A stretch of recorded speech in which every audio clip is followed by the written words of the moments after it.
Welcome to Baseball Biz. I'm Mark Harvard, your host, and with me today is Randy Sullivan. And this guy, he does it all. He's got the Florida Baseball ARMory going, and we're going to find out a lot about how he's making a difference with what's happening in pitching, not only just with pitchers' health, but the velocity and the different types of pitches we're able to deliver. Hey, how you doing today, Randy? Doing great, man. Great to hear from you. Oh, it's good to have you here. If I ever untie my tongue, I'll be even better. But welcome to Baseball Biz, my friend. And, you know, you've done so much with a lot of young pitchers, those that are new and upcoming, those that are established. And can you tell me how you got there? I mean, I know you were in the military, a while back. What was that transition like? Let's see. I went to school at Military College of South Carolina, the Citadel, the only Division I military institution to ever make it to the College World Series, by the way. Ooh. Thank you very much. 4 years after I left, they had to get some better players. But yeah, I learned from a great coach there, Chow Port, Hall of Famer. And, he coached Dan McDonald at Louisville. He coached Chris Lamonis at Mississippi State. And so he has this coaching tree of people that kind of came under his tutelage.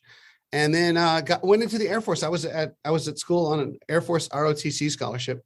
And my first job out of college, I was a nuclear missile launch officer. So I sat in the ground and waited for orders from the president to launch the weapons that thankfully we never had to do. But you know, it kind of got to the point where I was like, I don't feel like I'm helping anybody. And I'm kind of I have this need to help people, you know, and I understood the whole deterrent thing, like your nuclear deterrent. That's great. I'm helping, but it wasn't tangible to me. And I needed to help people and get that sort of immediate result. So got the opportunity to apply for and got accepted to the U.S. Army's physical therapy program called the U.S. Army Baylor University program, master's degree program in physical therapy. So as a captain in the Air Force, they sent me to the Army's physical therapy school in Fort Sam Houston, Texas, did that. And then got assigned to MacDill Air Force Base. About that time, started a family and had 3 boys, and they all loved to play baseball. And so we got involved in, you know, Little League and rec ball and then travel ball and all that. And soon thereafter, about, 3 years after I got to MacDill, I exited the military and opened up a private practice in physical therapy in Brandon, Florida, just outside of Tampa. And that combination of, me being in the baseball circuit and being a physical therapist, it seemed like we started attracting a lot of injured baseball players. And then, my oldest son, who's now, I think, 31, he was that typical left-handed pitcher, 79 to 81, who could throw a lot of strikes and get a lot of outs. And I never really thought about, the need to throw harder. I just, at Citadel, obviously, we didn't have that elite power arm. We just threw strikes and got outs. And so it never occurred to me that velocity was a quality that you needed to have to get selected by the next level. And so we went through high school and travel ball, and he was a really good pitcher and won a lot of games, but no one seemed to care. He seemed to, every time they would come to the games, he'd put up the radar gun and walk away after one inning. And so, I began to wonder, like, why aren't they recruiting this kid? He's a good pitcher. I know he can win in college. And so I was at a travel ball tournament. He was playing for one of the top 5 ranked teams in the nation then. And he was their Sunday championship starter. He was the guy to go to when you needed to win the game.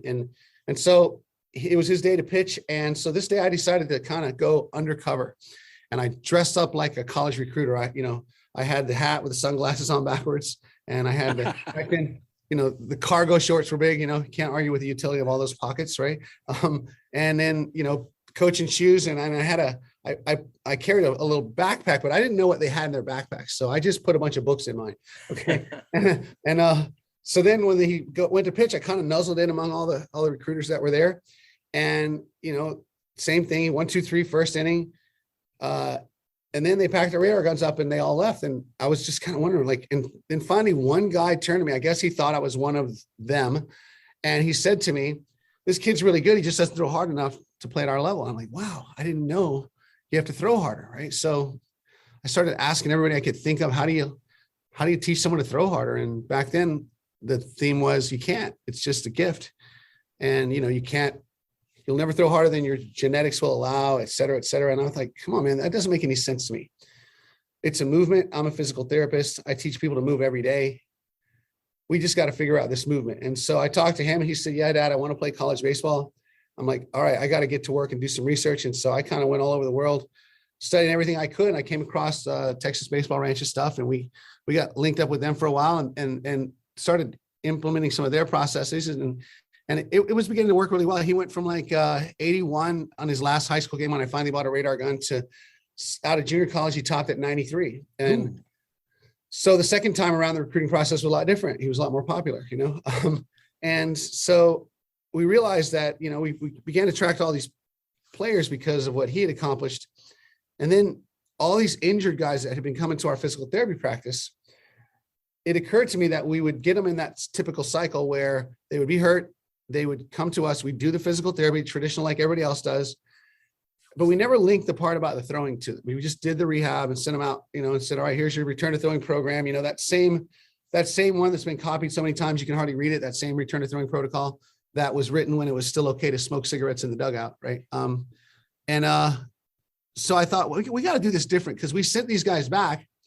We didn't change anything. And 6 weeks later, they'd be back with the same injury. Right. And so it's just a cycle, what I call the itis cycle. You rest, you throw, it hurts, you rest, you do anti-inflammatories, maybe an injection, and then you return to throw exactly the same way you were before. And all of a sudden you're hurting again, I thought we got to do something different. We got to change the way they throw, because clearly it's not a workload issue. They haven't thrown in a while, Yeah. So we began to dig into that and attract, and pretty soon our physical therapy practice was overwhelmed by baseball players. And so I thought, okay, I have to bridge this gap and teach them how to throw differently. So for about a year, I was driving around with all this equipment in the back of my truck, and we would meet at Little League parks, and kind of sneak onto the fields and stuff like that. And 2 guys turned into 8, and then 8 turned into 20 and 25 and 30. And I'm like, man, we need a place to do this. And so we were, our physical therapy practice, my business partner, Amy Marsh, who's just been a godsend for us. We've been partners now for about 25 years. Wow. Yeah. And she runs the business side of everything, but we had a lease that was running out, that we had taken over a new spot, and we had this lease that had a year left in it. And it was like a 900 square foot arena, I call it. It was 15 feet by 55 feet. And so she said, what are we gonna do with this office space? I go, well, I have an idea. It had an 8-foot drop ceilings and a bathroom in the back. And so we put some turf in there, and we kind of hardened the walls and put 3/4 inch plywood over the windows, and tried as best we could to soundproof the walls, and opened up our place and started training there. And it kind of all took off from there. It just, the kids that trained with us at that time, they were, I call them the island of misfit pitchers. They were cut from the team, kicked off the team, too hurt, no one could, and they really, which to their credit, believing in a process that didn't even exist yet, we were inventing it as we were going.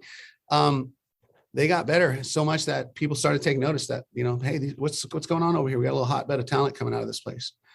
And, that led to where we are now. So, and just grown exponentially every year. So it's been a lot of fun. Well, that's an exciting involvement. I mean, not just your career, but what you're able to contribute, not just with your son, but seeing at a much bigger level with folks across high school, collegiate, professional.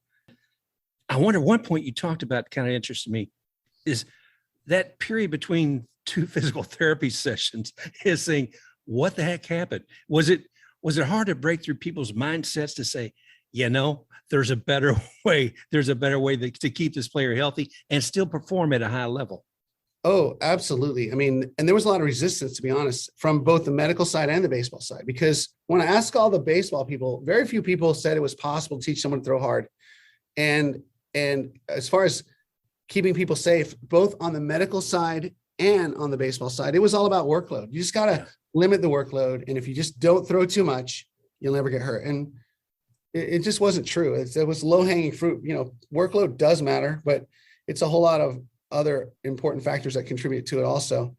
And if you do all those other things well, you can handle a larger workload. So in the beginning, there was a lot of resistance, honestly. You'd have thought that we hated babies and wanted puppies to die, right? Like it was like, wait, I'm just trying to help these kids, and the status quo wasn't working. What they were doing that was traditional, I knew that we had to do something different. And so we kind of began to carve our own path down that road. And of course, a lot of naysayers and doubters, but what happened is the kids really kicked the door down for us. The players got so good that people had to take notice. People were saying, "Man, what'd you guys do? How'd you get better?" So that was the big breakthrough for us.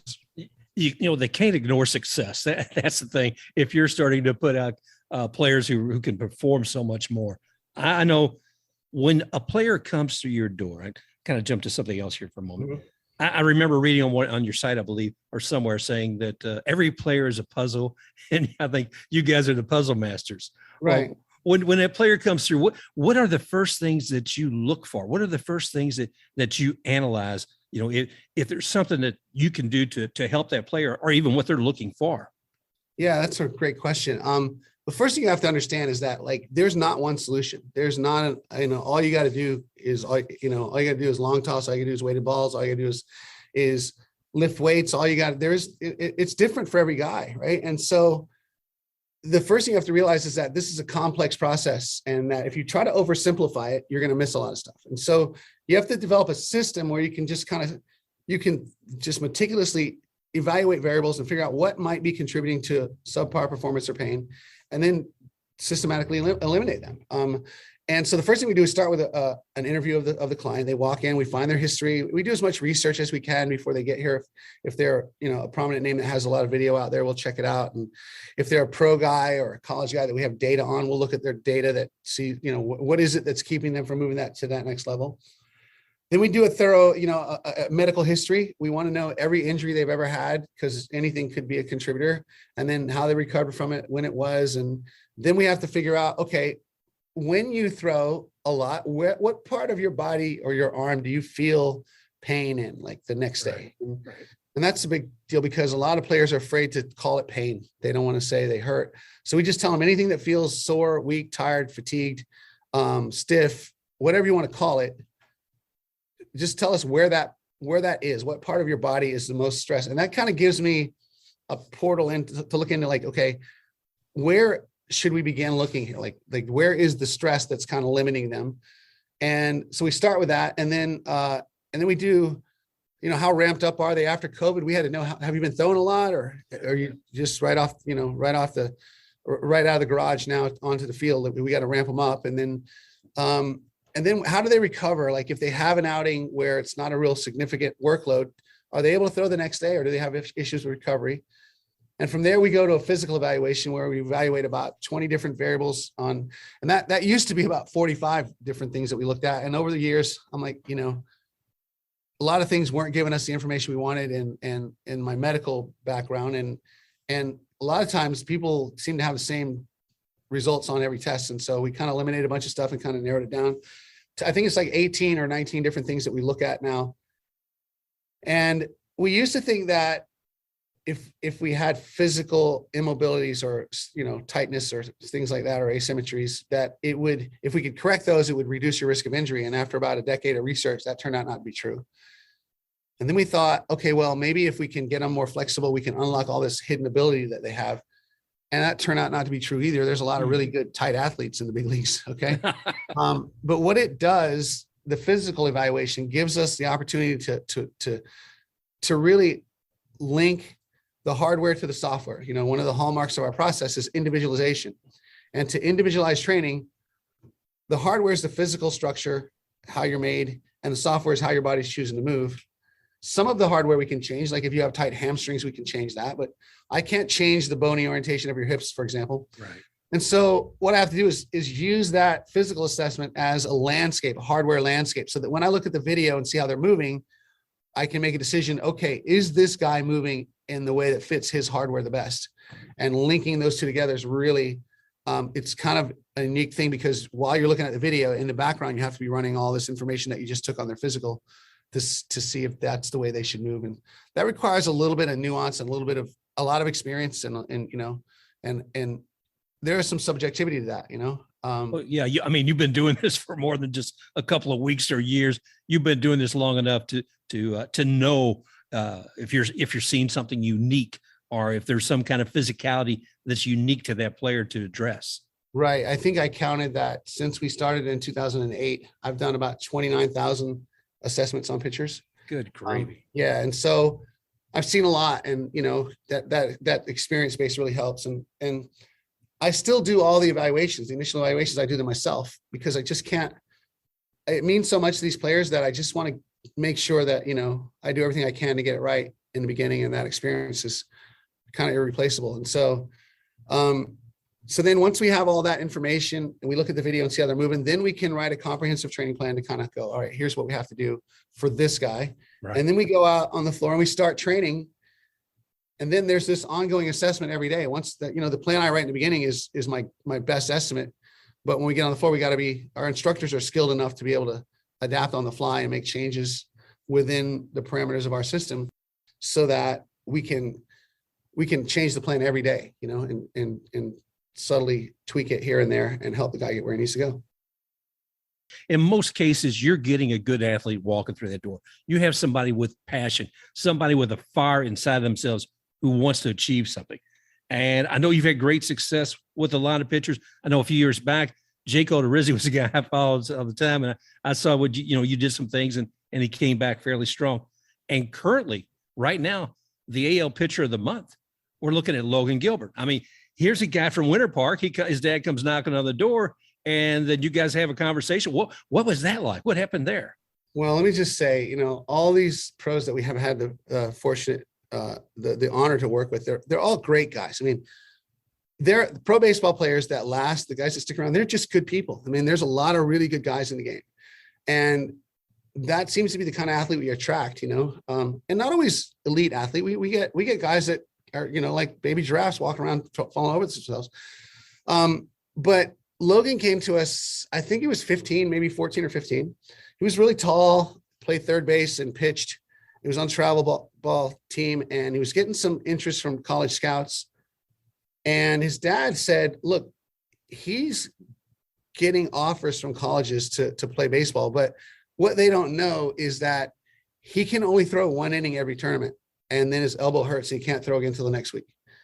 And he said, and this is the kind of family they are, the Gilberts, they're just the salted earth kind of people. They said, we don't feel that we can accept a scholarship from an institution knowing that when we get there, he might not be able to provide the service they need. He may not be able to fulfill the obligation. And so they weren't comfortable accepting a scholarship until he was healthy and could throw and recover and make it sustainable. Right.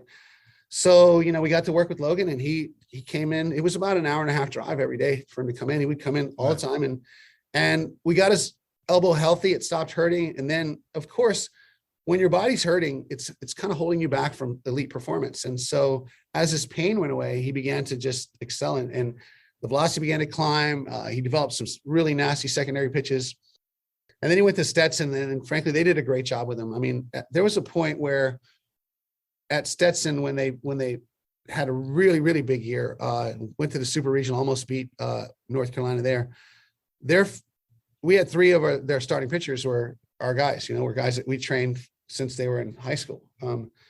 And so Logan was one of those guys, and he really emerged, and, he went up to the Cape and had a really good year and he was like the number 2 prospect out of the Cape. And then the draft was coming, and we knew that, he would need to get ready for that. And, it wasn't without bumps in the road. We'd have to go back to the drawing board every once in a while and kind of get things shored up.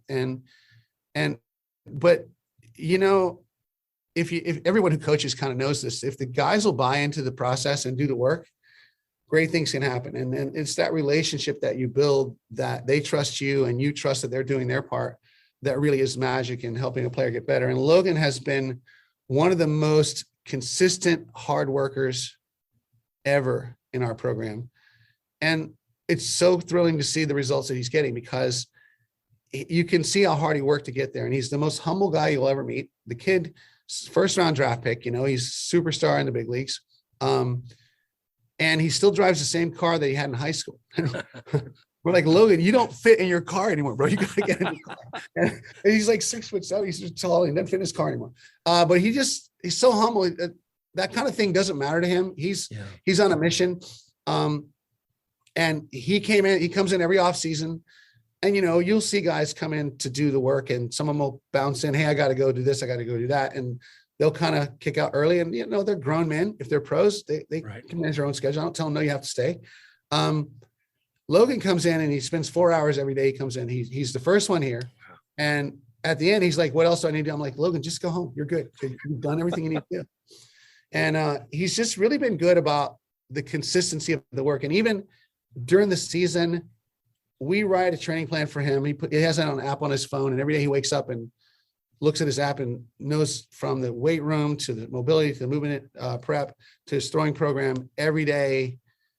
What do I need to do today to work on it? And the Mariners have been great. Andy McKay and the folks out there in Seattle have done a great job of bringing him along, Right. And it's a really neat thing to see that the club and the personal, the personal trainer on the outside, we can communicate and work together and go toward the same goals. And so we spent a lot of time communicating in the off season, obviously not this past off season because of the lockout, but we kind of get together with most of our pro guys with their clubs and go, what do we need to help this guy help your team next year? What do we need to do? And kind of set that target for the entire off season. And, Logan, I gotta be honest. I went to his game when he pitched against the Rays a few weeks ago.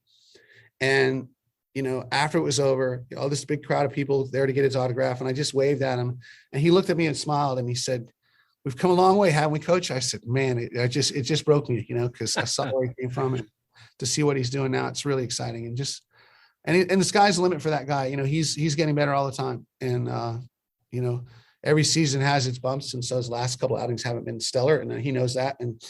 But he's back to work to kind of get things rolling again. And I think he'll have a lot of success for a long time.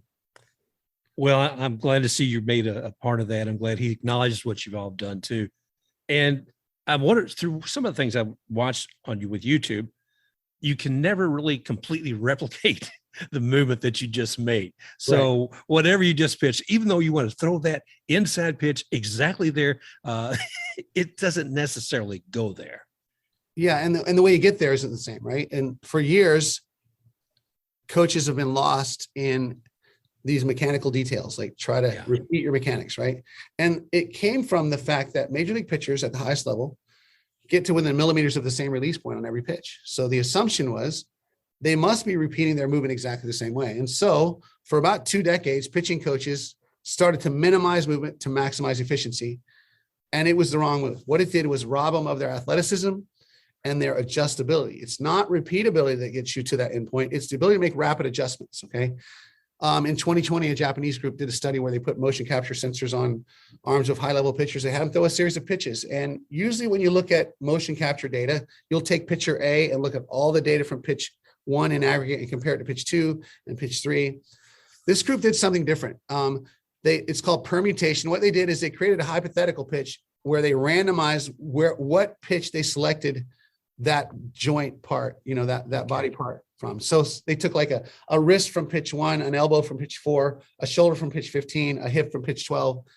If these guys are getting to the same release point by repeating the movement the same way every time, it shouldn't matter where we take the data on this hypothetical pitch. It should look like all the other pitches, and it wasn't even close. It was completely garbled. And it told us once and for all that it's not the ability to repeat it, but the ability to adjust it. And so I like to use this analogy of the event in the Winter Olympics called the luge. The guy in the one-man rocket sled jumps in, and the winner of the race, the guy with the fastest time, makes really rapid adjustments. The loser's like, whoa, this turn got me, that turn got me, right? And now we take that analogy from their arm, which is traveling through space like this, to their whole body. Every time they lift their ankle, it does something different, but their knee goes, that's okay, I'll fix that. And then their hip goes, okay, I'll fix that too. And they're making these adjustments all the way through the movement to get to that final endpoint. The one that makes the quickest adjustments and doesn't let the luge wobble off is the one that moves the most efficiently, the fastest, the safest, throws more accurately, and has better secondary stuff. And so our whole job is to teach them to subconsciously, because there's no time to think about it, rapidly make these adjustments and keep the movement tight inside the barriers of that luge so that it looks like this instead of like this. And when you're moving like this, you throw harder, you throw safer, you throw more accurately. If you move like this, you throw slower, you throw wilder, and you wander off into places where your body hasn't been and you injure yourself. And so, yeah, I mean, whether they're keeping it tight, like you're saying, or moving side to side, et cetera, it's exciting. I like that metaphor, by the way, because it gives the intensity and the speed of what you're talking about. Right. One of the things you were talking about, to jump there for a moment, talk about teaching to be, more variety of the pitches, teach them the nasty stuff and that sort of thing. One of my favorite pitchers is Nate Eovaldi. Right. I love watching that guy. I never know what's going to come off of the mound to the batter in front of him. You can guess, but it's not going to be just one type of pitch. Right. How do you, with your folks, when you're bringing these youngsters in, some of them obviously a little older, but what is it that you're able to do to help them learn a couple of other new pitches? So there's a couple of points there. Okay. First of all, the hierarchy of development for any pitcher goes like this. It goes the pain, the flame, the aim, and the game. Okay. The pain, we got to make sure that they're throwing in a way that we think is the most healthy. And the only safe pitch count is 0. So no one can predict who's going to get injured. Okay. Because there's so many variables involved, but we do everything we can to mitigate that for 2 reasons. Number one, no one's interested in a program that helps an athlete throw better, but gets them hurt. Let's just say, no one's trying to hurt anybody. And that's my heart breaks when someone gets hurt. I get a visceral reaction to that. Okay. I literally feel it. Number two, your body's not going to let you perform optimally if it thinks there's this threat of pain, because we're all designed to survive and reproduce, right? And if survival is threatened by anything that adds stress that might cause me to have pain, my body's going to go, bro, I can't let you throw that hard, back it down, right? Then there's the flame and the aim, and that's the fastball and the command. And in our world, those are conjoined. There's this argument, what's best, command or velocity? My answer is yes, because I want it all. I don't have to build one. I want to build it all. I want a guy that can throw hard and throw strikes, right? And so we never let those two be separated. We're never going to slow down to throw a strike, and we're never going to abandon command just to throw the ball hard, okay? So the flame and the aim are always conjoined. And then we go to the fourth one, which is the game. And that's where we start designing, shaping nasty pitches, okay? And so this is where our technology comes into play. We have our new force sensored mound, our TrackMan data, we have our radar guns, we have all this information that we can get on ball flight. And then we can see how the athlete moved to get there. Because the thing that people forget when they look at data and try to shape pitches is that the machine that you're using to record doesn't create the data. Your thoughts don't create the data. The way you're moving creates the data, right? And so the first thing we have to do is get the guy moving stable in the luge so we can identify what his fastball does. If the guy's body's doing this every time, we'll get a fastball that carries, like a really high riding, induced vertical fastball. And then he'll cut one and he'll go the other way, or he'll run one. And the data is kind of all over the place until we get the luge stable. And so we don't even mess with the stuff until we have a stable mover. And then we go, all right, we want to start shaping pitches. And we call it shaping because we use 3 shapes. We use a line, a triangle, and a square. So we first have to identify, is this guy's fastball going to be one that carries and he has to work vertically? Or does he have the one that sinks and runs, and can he work horizontally, right? So once we define and some guys are a little bit of both, pretty rare, but we have to decide what's their best get. Is it a horizontal fastball that has a lot of sink and run, or is it that high riding fastball? And you can kind of guess that based on how they're moving. You can kind of predict that, but then you look at the data and go, okay, it looks pretty steady that this is what his fastball is doing. And then we wanted to create a breaking ball that's the mirror image of that. So let's say he has a fastball that comes out of his hand at 1 o'clock and backspins this way and carries. We want a 7 o'clock breaking ball that goes exact opposite, right? And that gives us that illusion of this, that two pitches come from the same tunnel and go in opposite directions. And then we want to create a triangle, which means we want something that goes arm side, something that runs arm side. And that's where your changeup comes in usually. We try to teach them, experiment with different grips and see if we can catch seams and get the aerodynamics to kind of push the ball toward the arm side to make it run arm side. And then that's our triangle. And sometimes a guy that can't make it run, he can slow it down enough to make his triangle kind of front to back and make the guy early. I prefer one that moves. And then once we get that built, we try to design something that goes across the zone, like a slider or a cutter or something like that. And then that's our main goal, is get those 4 pitches. And then after that, we can start playing with other things. But if we can get a pitcher that has 4 pitches from the same tunnel that go in opposite directions, now we've built a starter who can go deep into games because he has this arsenal that he can attack a bunch of different hitters with. And what you have to understand is that the way the guy moves, you can't change it by just changing the hand. Sometimes the grip changes things, right? But they got to have a stable movement because they got to stop and rotate their body and release the ball out in front, okay? If you let go of a breaking ball back here because you spun off of it like this. Yeah. It's really impossible to make that ball go down without first making it go up. And that's where you get the little high school pop-up curveball that people can recognize.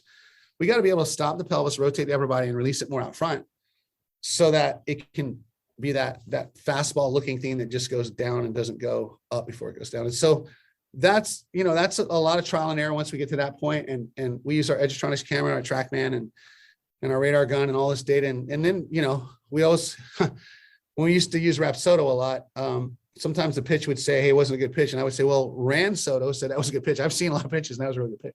And so you use your eyes too. And you say, does that look like, it's pretty good? And it's kind of helpful too, because I still catch the pro guys. I still catch their bullpens. Right. And so as a catcher in college, you kind of learn to see shapes of pitches and see, does that look nasty or did it do what it thought it did? And so, a lot of times I'll get back there and catch the bullpen, to give me a better feel of what pitch is doing as well. And while we talked about, very, very detailed about how to handle the ball and teaching nuances and being able to handle and target it better, I know that it's not something you do just with individuals. I know that you have your Savage training and you got a Savage training camp coming up as well. Right. What is there anything different about that? How does that work? And if somebody wanted to participate with that? Well, in a group setting, it's the same. It's nothing changed because we do the assessment on every single guy, and then we write their plan. And so we could have 30 guys on the floor training, but they all have their own plan. Gotcha. They all do different things. Okay, and so we have instructors on the floor to kind of correct the movements and things like that. But one of the things that we kind of lean on is known as implicit learning or just guided discovery. It's the approach in motor learning is called ecological dynamics, where you have to give the guy a training environment to work in and let him explore within it without trying to make it mechanically perfect. Let him make errors and let him self-discover. And so we don't do a lot of talking to them, like verbal cues, do this, do that, get your elbow, stay back. It's a lot of like providing them with forces they have to deal with. Like, okay, I want you to jump twice this way and then turn and throw the ball that way. And dealing with that force of having to catch that second jump and make a 90-degree turn does a lot to stabilize the pelvis and get the ball moving how we want it downstream. And so it's because of implicit learning that everybody can get on the floor and do their own thing with just us kind of roaming around and correcting and adding ideas or coming up with new training environments that they can experiment in to try to elicit the changes that we want. So when we go in our groups with our camps or our summer training program is a big deal for us. We have all these high school, college kids, some young middle schoolers too, who come in from all over the world and stay for up to 10 weeks, 5 days a week. And that's really effective because now we can plan a whole summer of them, of organizing their plan to ramp them up to get them where they want to go when they leave, and then make the adjustments as we go. That's big. We have our weekend camps where people come in for 2 days. We do all the assessments, teach them all the drills and exercises they have to do when they go home, and then they get video access to those drills and exercises so they can continue it at home. And then we usually keep up with them through our satellite program where they have unlimited access to an instructor and they can send videos in and ask questions. And every drill that we give them is on an app on their phone. Every exercise they do is on an app on their phone. And we try to be sort of an all-encompassing one-stop shop place. In addition to being a physical therapist and a baseball coach, I'm a certified strength and conditioning specialist. And we have an incredible strength and conditioning coordinator named Alan Kolb, who really it's way more than just strength. It's the integration of strength and performance that really gets rid of all that siloing that you don't get transfer from the gym because you didn't do the stuff you need to work on. It really helps us get better return on our training time when we integrate it like that. And so they get everything they need, from their movement prep to their warm up, to their recovery, to their throwing drills, to their bullpen sessions, to their strength training programs, their power workouts, all set up for them and guided through it every day. A lot of communication back and forth to make sure they have time to do the stuff we ask them to do and that it works for them. And of course, if they have any pain at all, that gets escalated up to me and I kind of have to deal with that to nip that in the bud before it gets worse. Wow. Well, I mean, that's amazing with all the players coming in there. And I know you talked earlier on, we talked about a player who would get some physical therapy. They go out for a few weeks, come back, and they're there again. Yeah. And I know some of that's the player's own personal maintenance, and some of it may be direction of a coach that you really don't get to see. But right. I know there's a lot of coaches who want to know more, who want to be better, and who want to be able to excel not only for themselves, but for their players. Are you guys able to help them out as well? Absolutely. We love dealing with coaches and teaching them our thing. Anytime, like if I have a player who's in high school, anytime I can get a good relationship with his high school coach and we can be on the same page and the coach can understand that I'm not trying to encroach on his system. I'm trying to help him help a player. And to me, the player is everything. The guy right in front of us, we got to do everything we can to help him. For us to have these sort of ego wars about I said this and he said that and that, I need to be able to work with whoever's touching this guy, whoever's helping him. I got to be able to kind of coordinate so that we're all on the same page, helping the guy get better. We have our certification program where coaches can go online. It's like I think it's 15 modules, 12 hours of video content that we lay out our whole Savage training process, little test after every module. When you're done, you get certified in our Savage system and you can go execute it with your team. And it gives guys a really good understanding of why we do things we do and how we do it. And then it kind of empowers them in that coach's certification program. They get like access they get 500 different videos, over 500 videos that they can access with different drills and exercises to do. And they'll get our entire process, including all the forms we use to do an assessment and to write a training plan. And so they can kind of go out and run their own Savage program. We've had a lot of successful coaches do that. And, we've developed these fantastic relationships where we can work together and grow it. I've never seen a coach that doesn't want to help a player. Honestly, we're all trying to help. And at some point in our careers, we just had incomplete information and it gets more complete, but it's never completely there. It's never totally, you never know everything. And so coaches that are open-minded and willing to learn and take new ideas and integrate it into what they already know, I really admire those guys. And then finally, the coaches that are willing to build relationships with players and nurture and develop. Those are the kind of guys that we like to connect with, the people that have the heart for the player like we do, understanding that the player is always the hero. The player is always the star of the show. Somebody achieved something. We were helping them, guide them along the way, but the player did the work and they deserve the credit. And when we get coaches that are like-minded and curious and also passionate about helping their player, then I just love connecting with those guys and sharing with them everything I know. I mean, people say to me, Randy, you share too much. I don't know how to do it any differently. I learned some things that I think can help some people. I'm really excited about it. And I'm happy to share that with people who want to learn it. And so we developed that coaching certification process so that you could go online and get a really good foundation as to how we do things and why our process has been so successful. Wow. We're talking with Randy Sullivan, CEO, founder of Florida Baseball ARMory. He's a strength coach. He's a physical therapist. He's a life coach, as far as I'm concerned, when he brings us to the players and the coaches. And to me, there's a synergy of pulling all those pieces together, and you talk about sharing. You make the game better. You make the players better. And for that, I want to thank you, man. You also, we talk about you're an author too. Man, do you ever stop? Yeah, I'm kind of, my staff makes fun of me a lot because I don't sleep a lot, and I have a lot of West Coast friends because I'm on the East Coast and I'm kind of night guy, right? Like I get all my work done after I get home. I start writing and thinking and putting things together. And I don't know that, I think that I read a book once about creativity and what is creativity, and all the things they define as creativity, wasn't good at, except for there's this form of creativity where you take disparate ideas from different disciplines and you put them all together to make something new. I think that's maybe what we've done here is just take a lot of ideas from a lot of different places and put them all together and then come up with a process to apply it, because there's theory and there's application. And, I feel like we're trying to link those two, right? Like, yeah.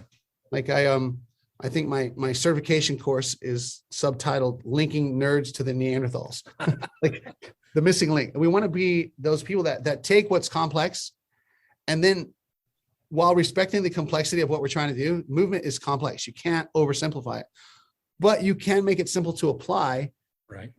But you have to wade through a lot of complexity and understand a lot of things to get there. And so when you're sharing with a player, they don't need to know everything that's going on in your mind or what you're thinking. But you have to give them the why. You have to let them know, hey, here's why we're doing this, and make it digestible and understandable so it doesn't overwhelm them. But players are a lot smarter than people give them credit for. If in this generation of player, it gets criticized a lot. Like they're soft, they don't want to work hard, they're lazy, they're entitled, they just want to be on their video games and on their phones. And I don't agree. I think we have a generation of players that have been exposed to more information than ever before in the game. Yeah. And they don't mind working hard. They don't want to work on stupid stuff. Like if they don't understand, if they think it doesn't make sense, I'm not doing it. Okay. But if you can convince them that this is a good chance that this is going to help them improve where they are, they'll give you everything they got. And so we spend a lot of time educating our players in our process. And do they need to know, the nuances of biotensegrity down to the cellular level? No, but I need to let them know that we're thinking that way so that they can understand that we don't just come up with ideas and say, go do this and try this and try that. There's a process to it. So. Well, that's it. I mean, learning that process, a player handing themselves over to you and taking that guidance and having the spirit to do it. And obviously with the Florida Baseball ARMory, that's what's been happening.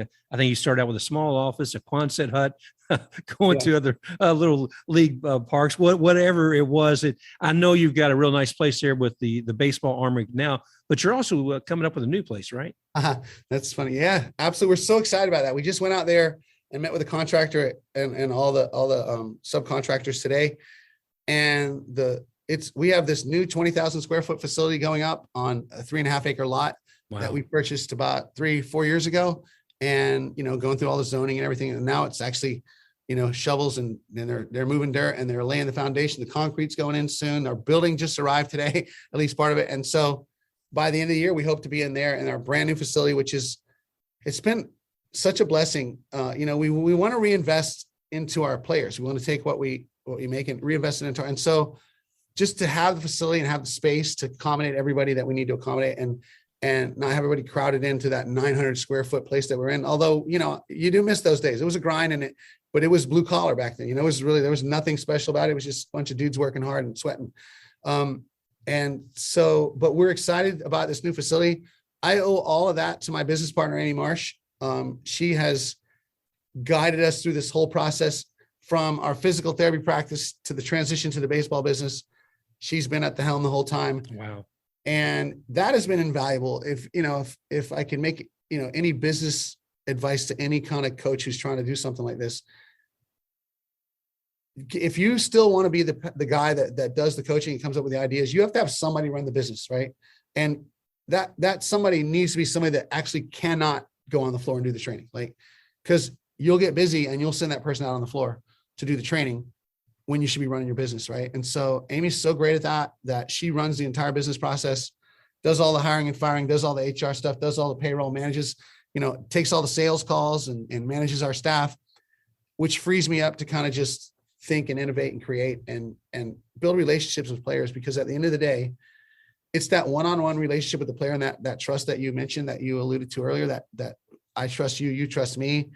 And that takes time. You have to build that relationship with that player and connect with them so that they know that you have their best interests at heart, and that if you're telling them something that you really feel like it's going to help them, and that they're eager to accept it and willing to try whatever you tell them to do. So, but that the new facility is all Amy's doing. She's incredible.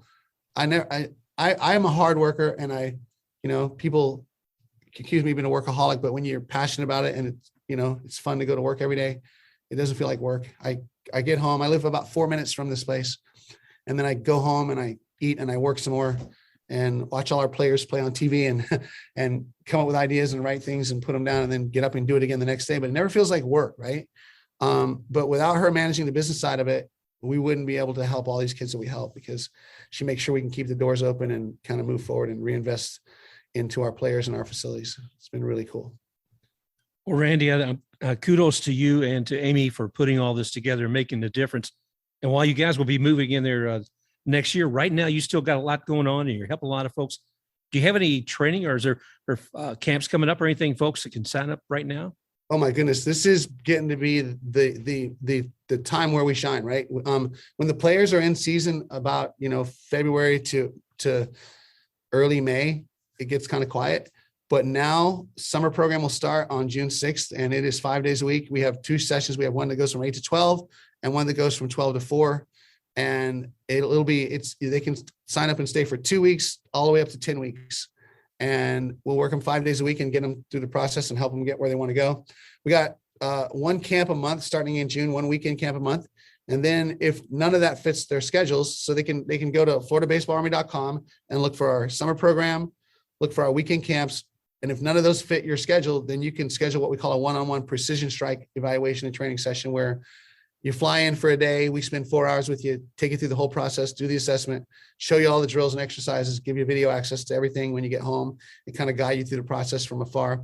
They can, Amy's good about customizing a plan where a person will come in for a day and stay for 3 or 4 and head back home and then come back in regularly just to kind of reassess. And so there's a lot going on, man. It's getting ready to be, our intern staff is all hired and prepped, and they've all gone through our orientation process, and we're waiting for them to arrive the weekend before June 6th and spend 2 days kind of getting everybody up to speed on some of the nuances. They all know the technical stuff. We've all trained them in that already. It's just like, how to turn the lights on and things like that they got to go through. And then we'll hit it, man. It'll be 7 a.m. to 9 p.m. for 10 weeks straight. And everyone in our organization knows that there's no days off there. We just keep going, right? We just keep going. And then in 10 weeks, we'll take our whole staff on a trip somewhere, and we'll all starfish by a pool and just chill and enjoy and think about all the fun times we had all summer. So it's really exciting. The energy of all those people working together, pushing each other, and the bonds that they form, the relationships that they form, it is incredible. It's just fun to watch it happen, and how these guys push each other, and that culture has just emerged. And, we attract guys that want to work hard, because the work is hard. And so knuckleheads don't want to work hard, so they don't come, right? We attract a bunch of really good guys. And so ARMory guys have this kinship, and it is really cool to see all the lifelong bonds and friendships. And, frankly, we end up hiring our staff that we hire mostly from people who have been former students of ours, because they understand who we are, and we've built that relationship with them. That's fantastic, Randy. I can't thank you enough for joining us today here on Baseball Biz. Again, we're talking with Randy Sullivan with Florida Baseball Armory, and you can find the classes there at his website at floridabaseballarmory.com. Is that correct? That's right. You got All right, man. It's been great having you here today. And I know you got a lot of folks still to take care of, so I appreciate you giving us your precious time right now, my friend. All right. Thank you, Mark. Great talking to you. All right. Take care, buddy. All right. Bye-bye. You've been listening to Baseball Biz. We want to thank you again for joining us this week. You can find us here. You can find us on iHeartRadio, Stitcher, Google Podcasts, Apple Podcasts. We're everywhere. Thank you again for joining us today, and we look forward to talking with you again real soon. Special thanks to X-Take RUX for the music Rocking Forward.